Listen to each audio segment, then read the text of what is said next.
और आपको बताना चाहेंगे यहाँ पे एक्स-एमएलए रोड़ा शक्तिराज परिहार जी आए हैं और इनसे आज जो है पीएचई डेली वेजर मिले। जिस तरह से आपको बताएं कि कुछ दिनों पहले भाजपा की तरफ से एक बड़ा स्टेप उठाया गया है, जितने भी डेली वेजर हैं उनके लिए एक बड़ा स्टेप उठाया गया है और एक मीटिंग की गई थी कुछ दिनों पहले। जितने भी हमारे पीएचई डेली वेजर्स हैं इनके लिए मीटिंग की गई थी और पहली दफा आप देख रहे हैं कि पार्टी आ रही है सामने इनके लिए।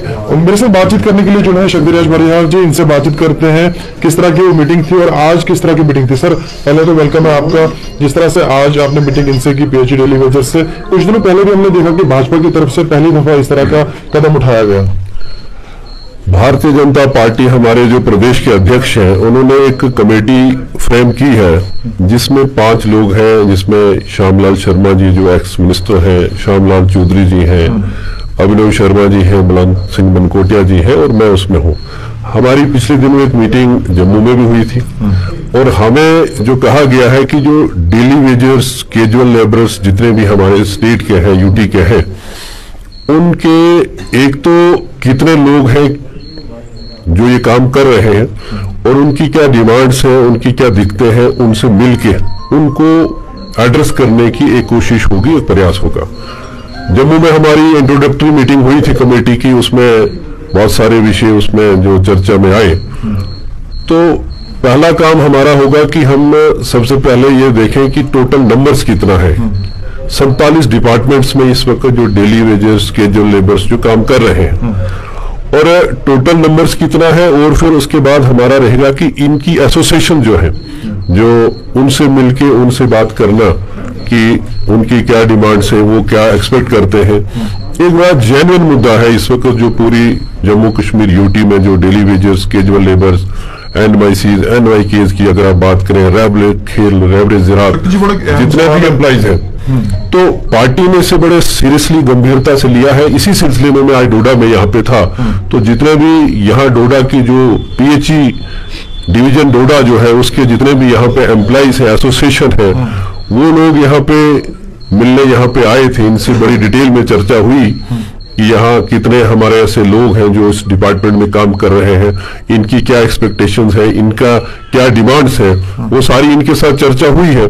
इसके बाद भी हमने जम्मू में जो इनके लीडर्स हैं उनसे भी मिलना है, कश्मीर में भी जो लोग हैं उनसे भी मिलना होगा और हमारी कोशिश होगी, प्रयास होगा कि विद इन टाइम फ्रेम एक जो पार्टी ने हमसे एक्सपेक्ट किया है कि सारी डिटेल जानकारी लेके हम अपनी कमेटी की तरफ से एक रिपोर्ट सबमिट करें। और उसके बाद कैसे आप देखते हैं कि पहली दफा पॉलिटिकल पार्टी को सामने आ रही है, बहुत सारी पॉलिटिकल पार्टी पीछे भी रही है।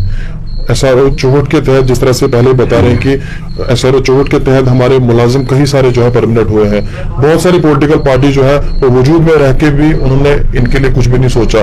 तो आज आप कैसे देखते हैं सारे? जो मेरी इनसे जो बात हुई, डिस्कशन हुई, एसआरओ 64 जो उसमें भी रेगुलराइज हुए हैं, उसके बाद एसआरओ 520 जो बना उसमें भी 500-600 लोग रेगुलराइज हुए हैं। इसमें अगर आप देखेंगे इस वक्त कश्मीर के तो बहुत सारे लोग वहां पीएचई के खासकर वो रेगुलराइज हुए हैं, लेकिन जम्मू संभाग से मैक्सिमम लोग जो है वो डेली वेजर्स हैं। और जो मुझे जानकारी मिली है कि इसमें बहुत सारे लोग कुछ रिटायर हो गए हैं, कुछ लोगों की डेथ हो गई है।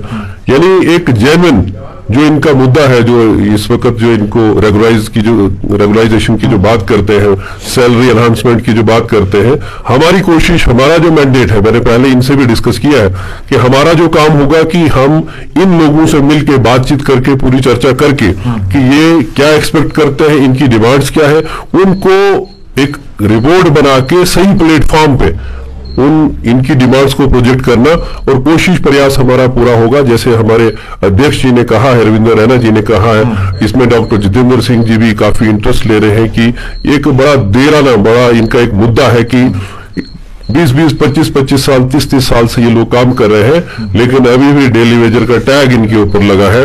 आपको ध्यान होगा कि मैं इनसे बात कर रहा था कि जो पिछली सरकारों की जो आप बात कर रहे थे, उन्होंने केवल ये काम किया कि engage as a CL, casual labour, उनको एंगेज करने का, उनको हम सैलरी कहां से देंगे उसका कोई प्रोविजन नहीं था। जो मेंटेनेंस का जो पैसा आता था, जो स्कीम्स का, उसमें से इनको कभी ईद और दिवाली पे मिलता था। लेकिन जब हमारी सरकार जब यहाँ रही, उस टाइम इनका बायोमेट्रिक करके आज इन सबको हर महीने इनको 9,000 रुपया इनको मिलता है। कोविड में फ्रंट लाइन पे इन लोगों सब लोगों ने काम किया और इनको बहुत सारे सपने भी दिखाए गए तब टाइम, और इनसे काम भी लिया गया। बहुत सारे लोगों इनसे छूट भी गए जो इस दुनिया में नहीं भी रहे कोविड की वजह से। पर हम क्या माने, कब तक इस पे काम होगा? न केवल कोविड में, अब आज की डेट में भी देखिए, अगर ये लोग काम नहीं करते तो सारा सिस्टम ठप हो जाता है। कोविड की तो एक अलग से बात है कि वो एक बड़ा चैलेंजिंग वो पीरियड रहा, उस पर इन्होंने काम किया। आज भी दिन रात ये लोग फील्ड में काम कर रहे हैं और जितने भी स्कीम पीएचई की हो, बाकी डिपार्टमेंट्स की हो, वो यही लोग चला रहे हैं। तो हमारी कोशिश, हमारा प्रयास होगा कि जो भी इनकी डिमांड्स, जो भी सही प्लेटफॉर्म पे, सही जगह पे रख के उनको हल करवाने का हमारा प्रयास रखा। शक्ति जी, बड़ा एक भरोसा इन लोगों को आप पे खास करके। अभी मैं इनसे बातचीत कर रहा था और उन्होंने यही बताया कि हम उम्मीद यही करेंगे कि जिस तरह से शक्ति जी ने काफी अच्छा कॉन्फिडेंस हमें दिया, काफी अच्छा भरोसा हमें दिया कि जल्द से जल्द आपकी जो भी जेन्युइन डिमांड है उनको जल्द से जल्द पूरा किया जाए। क्या उम्मीद हम रखें, कब तक? मैंने इनको मीटिंग में भी कहा है कि हमारा जो रोल है, हमारा जो मैंडेट है, हमने पहले उस पे काम करना है कि ये जो कमेटी जिस लिए बनाई गई है वो अपना काम करे और एक रिपोर्ट तैयार करे और कमेटी अपनी रिकमेंडेशन उसमें दे। तो उसके बाद जो सरकार को करना होगा उसके लिए भी हमारे बाकी सीनियर लीडर्स भी हैं, वो पूरा प्रयास करेंगे। जेन्युइन इशू है ये, कोई ऐसा नहीं है कि एक जेन्युइन इशू है। ये लोग 20-20, 30-30 सालों से काम कर रहे हैं और आज भी इनको वही 9,000 पे काम करना है बहुत मुश्किल है। तो इसमें एक और भी है कि बहुत सारे लोग जिनका बायोमेट्रिक वगैरह जिनको हुआ है, जो ऑनलाइन हुए हैं, बड़े सारे लोग ऐसे भी हैं जो लैप्ट आउट हो गए, छूट भी गए हैं। तो वो सारा फिगर जब तक ना आएगा तब तक कहना बड़ा मुश्किल होगा। लेकिन हमारी कोशिश है कि विद इन टाइम पीरियड, इसको ज्यादा लंबा न खींचते हुए, इसको टाइम पीरियड में ही इसको कमेटी की रिपोर्ट सबमिट हो जाए और कोशिश प्रयास होगा कि इनकी जेन्युइन डिमांड्स जो भी है उनको पूरा करवाया जाए। बहुत बहुत शुक्रिया से बातचीत करने के लिए। तो साफ तौर पर देख रहे थे आप किस तरह से बातचीत हमसे कर रहे थे। एक्स एमएलए जुड़ा शक्तिराज परिहार जी, जिन्होंने साफ तौर पर बताया कि जिस तरह से भाजपा की तरफ से एक मीटिंग बुलाई गई थी कुछ दिनों पहले, एक बॉडी तैयार कर दी गई है खास करके पीएचई डेली वेजेस के लिए। जिस तरह से पहली दफा आपको बताना चाहेंगे कि एक पॉलिटिकल पार्टी ने इस तरह का कदम उठाया है, खास करके जो हमारे पीएचई डेली वेजर्स हैं, जो हर दिन आप देखेंगे सड़कों पे होते हैं, अपनी डिमांड्स को लेकर लगभग 4 महीनों से हम दिख रहे हैं कि अपनी जेन्युइन डिमांड को मांग रहे हैं।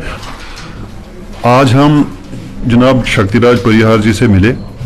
हमारे मिलने का मेन मकसद ये था कि हमने एक तो इनको मुबारकबाद देनी थी, क्योंकि जो भाजपा ने इस वक्त जम्मू कश्मीर के डेली वेजरों के लिए एक कमेटी यहाँ बनाई है, उसके ये मेंबर हैं। साथ ही साथ हमने इनको ये भी कहा कि ये एक अहम मेंबर हैं, क्योंकि ये भाजपा के जम्मू कश्मीर के वाइस प्रेसिडेंट हैं। और हमने इनको जो रिक्वेस्ट की है कि जहां का डेली वेजर जो है 1994 के बाद जो है, ये बेचारे सारे लोग जो है कसमपुर सी की जिंदगी गुजार रहे हैं, गरीबी की सतह से नीचे जिंदगी गुजार रहे हैं। आज तक 1994 के बाद कोई भी यहाँ रेगुलर नहीं हुआ है, खुसूसी तौर जम्मू प्रोविंस को नजरअंदाज किया गया है। और इसके साथ इन्होंने हमें कहा, इन्होंने एश्योरेंस दिया हमें, इन्होंने बाज़ाब्ता ये कहा कि ये कमेटी जो है ये खुसूसी तौर डेली वेजर्स के लिए काम कर रही है, और हम जब अपनी रिपोर्ट दे देंगे उसके बाद आपको पता चलेगा कि हम कितनी सपोर्ट कर रहे हैं कि डेली वेजर को यहां रेगुलर किया जाए। हमें भी ये उम्मीद है, हम उम्मीद करते हैं कि जो ये कमेटी है ये इनकी फाइनल कमेटी और कमेटी की फाइनल रिपोर्ट होगी।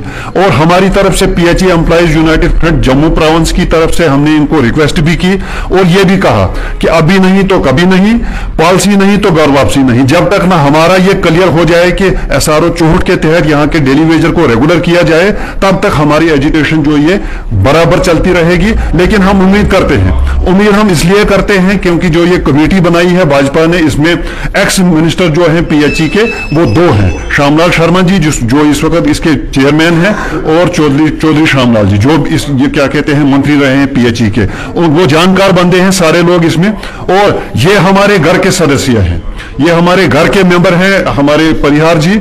हमने इनको ये कहा कि हमें अब किसी किस्म की कोई कहने की कोई जरूरत नहीं है, क्योंकि आप वहां हो। इसके साथ ही आपका और